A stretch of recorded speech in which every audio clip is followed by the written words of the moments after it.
Good morning, everyone. This is Mighty Stream. Today is June the 11th. I am brought to you by Hope Through Navigation, and this is our Hood Recovery Services. I'm going to do your Just for Today in a meditation for today's date. If you need to reach me, reach out to me at recoveryofhope21@gmail.com. I look forward to hearing from you. Let's get right into it. I'm meeting some fellow students today to do a group study, so I got a full plate today. Let's go ahead and look at the June 11th reading, minus the year there because they don't change, but let's go ahead and look at Living Clean, page 169. As we recover, we gain a new look on being clean. Life can become a new adventure for us. And that is taken from the basic text, page 91. The using life is not a clean one. No one knows this better than we do. Some of us lived in physical squalor, caring neither for our surroundings nor ourselves. Worse, though, than any external filth was the way most of us felt inside. The things we did to get our drugs, the way we treated other people, and the way we treated ourselves had us feeling dirty. Many of us recall waking to many morning, just wishing that for us, we could feel clean about ourselves and our lives. So I want to reread that. I just feel grammatically that's wrong. Many of us recall waking to many of mornings, just wishing that for once we could feel clean about ourselves and our lives. Today, we have a chance to feel clean by living clean. For us addicts, living clean starts with not using. After all, that's our primary use for the word clean in Narcotics Anonymous. But as we stay clean and work the 12 steps, we discover another kind of clean. It's the clean that comes from admitting the truth about our addiction rather than hiding out or denying our disease. I like that. It's the freshness that comes from owning up to our wrongs and making amends for them. It's the vitality that comes from the new set of values we develop as we seek a higher power's will for us. When we practice the principles of our program in all our affairs, we have no reason to feel dirty about our lives or our lifestyles. We're living clean and grateful to be doing so at last. Clean living used to be just for the squares. Today, living clean is the only way we'd have it. Just for today, I feel clean because I'm living clean. That's the way I want to keep it. Wow. I like that reading. I like that reading because I believe that this ideal of discarding the word clean because it has a direct correlation to Narcotics Anonymous, admittance that a person uses drugs. For some people, alcohol is not a drug to them, but to people in Narcotics Anonymous, alcohol is a drug. And so I think sometimes that separation happens when people say, I'm dual addicted, I'm cross addicted, I'm clean and sober. And that's why we ask that when you come to our meetings that you just use the terminology clean. Because now we're not trying to pinpoint which mind mood altering substance you use. We're just trying to pinpoint the fact that you can be free from using anything. The opposite, the polar opposite of clean is dirty, right?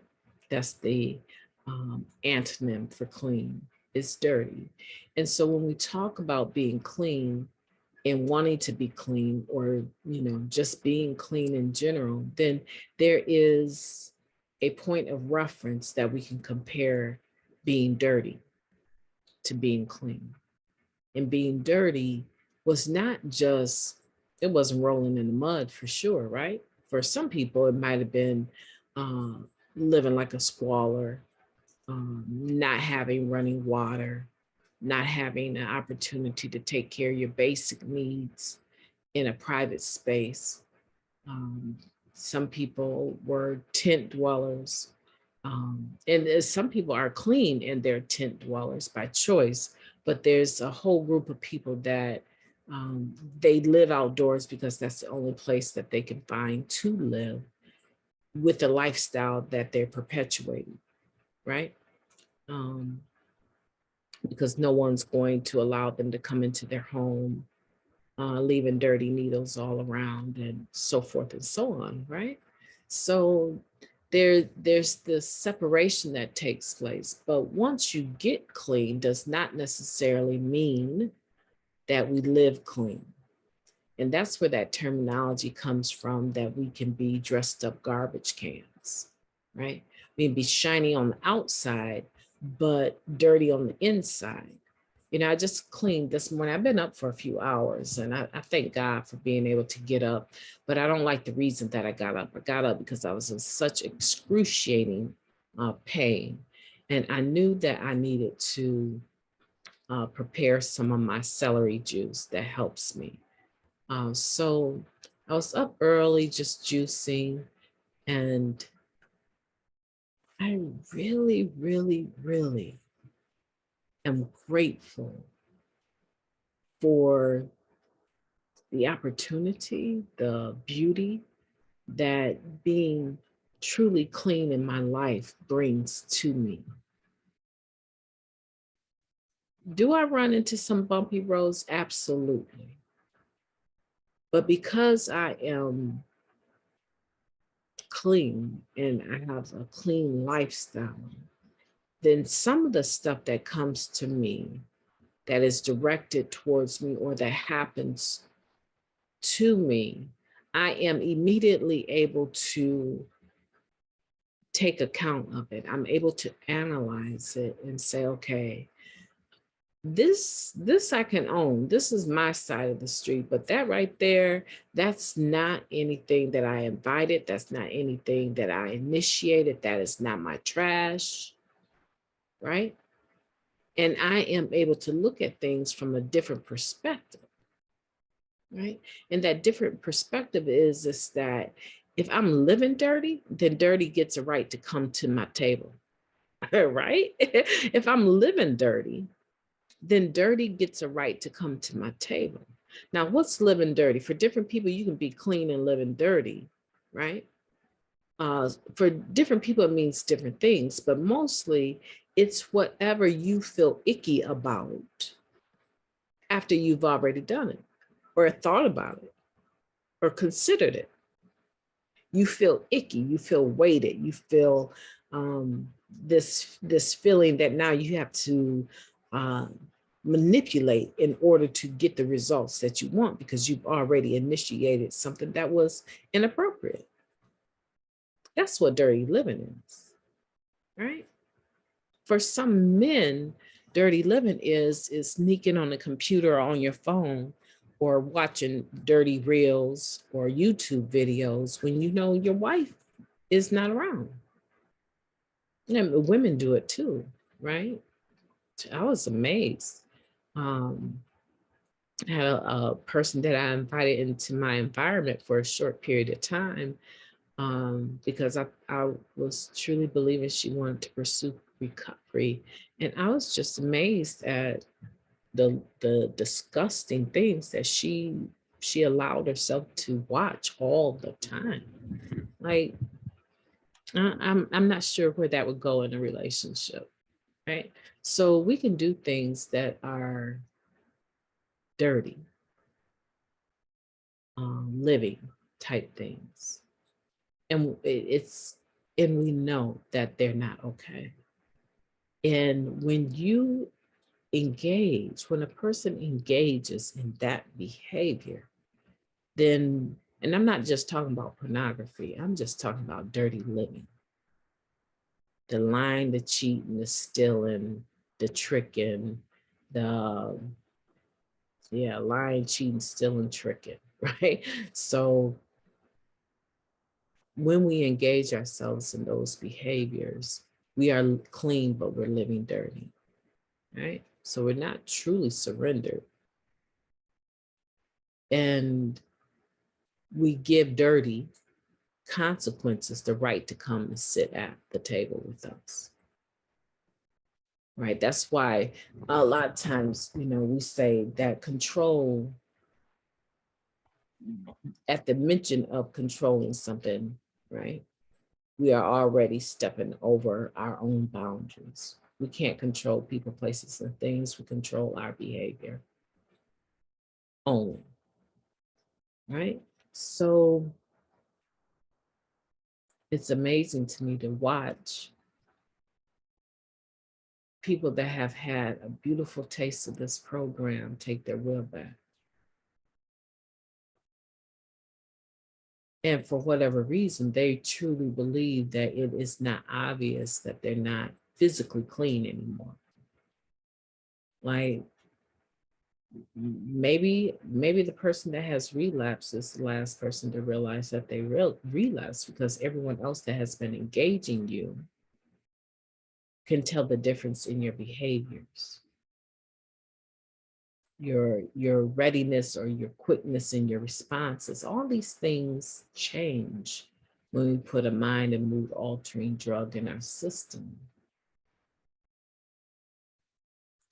And so to watch people take their will back is very hard to watch, but you have absolutely no control over the other person, and you have to let them roll around in the dirt that they brought to their table if they want to live dirty. I think in this program is the one place that I have learned the art of detachment. Even as a sponsor, you have to have the art of detachment, because there's some things as a sponsor you might find yourself involved in because you really care about the person.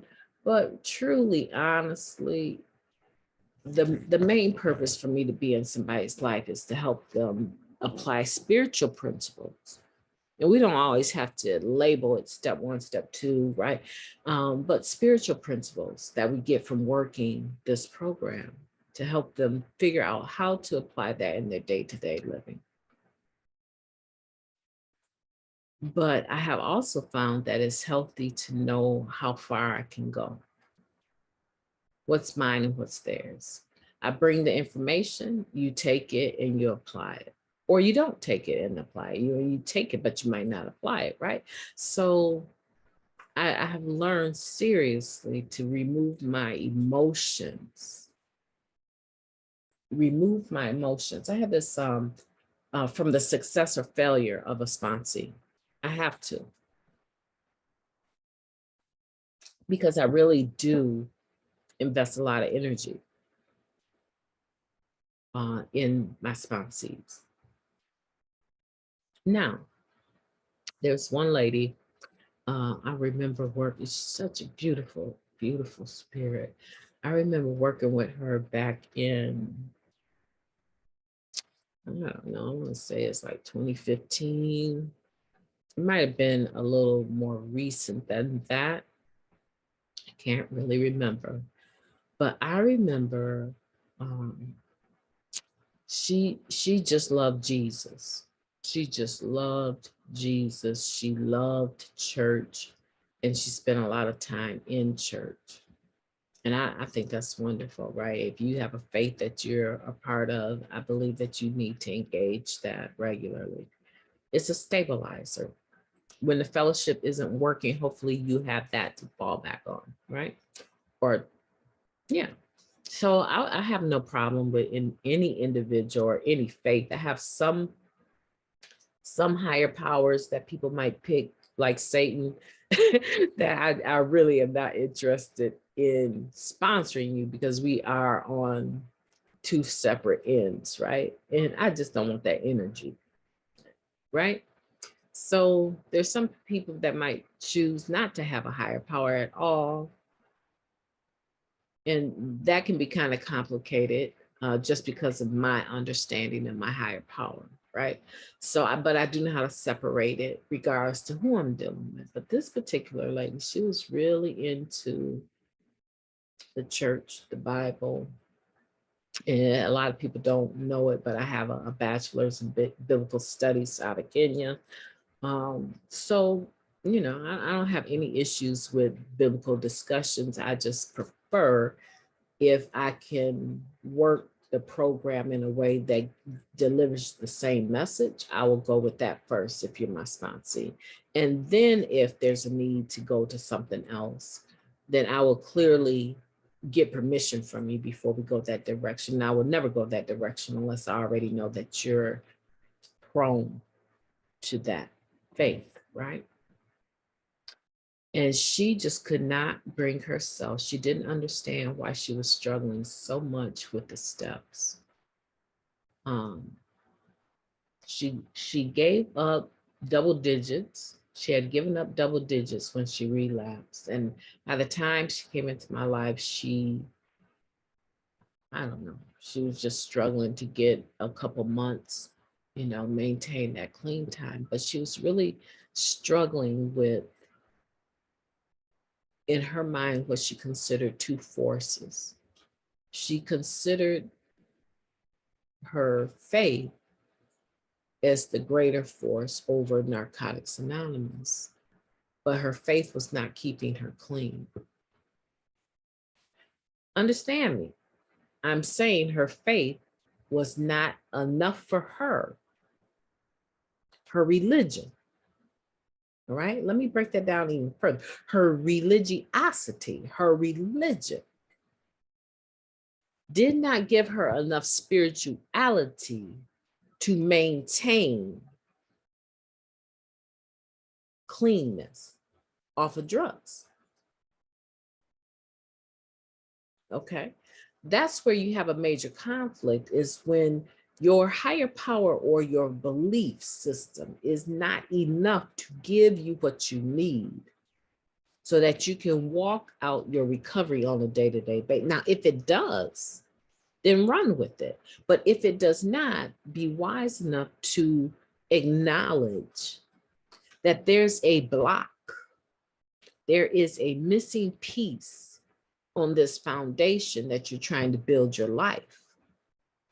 And unless you address what the crack in the foundation is or the missing piece is, you are going to continue to have fumbles in regards to staying clean, right?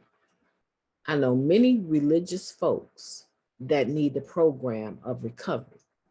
They stay in the church, they or at the mosque, they say all their prayers that they need to say as a Buddhist, right? They do all these things that they are religiously interested in doing, but they cannot stop using drugs, right? So if I am going to a podiatrist for tooth pain, that podiatrist has the right to tell me, ma'am, that is not my expertise. You may want to go see that dentist over there, an orthodontist, right? You may want to go see a specialist in the dental field, right? And so some people, because they have always believed that they were supposed to get everything that they absolutely needed in the church met, have a hard time surrendering to the fact that the church has a place for drug addicts, but is more of a ministry to them. right? It's more of an outreach to them. They have not really tried to, other than celebrate recovery, they really haven't tried to wrap their arms around the ideology of recovery. And so you go there, and because you have not addressed using the tools of a recovery 12-step program, you have not addressed the things on the inside that were making you feel dirty, that were making you feel like you needed to create a different illusion of your reality, which is that you were feeling that you were not enough, you were angry or whatever, you would pick up a substance to change that. But because you have not addressed that inner man. That's a terminology they use, right? And you have not addressed the inner man and allowed the inner man to be free, or to clean that person, that inward being up, then you continue to act in ways that are dirty.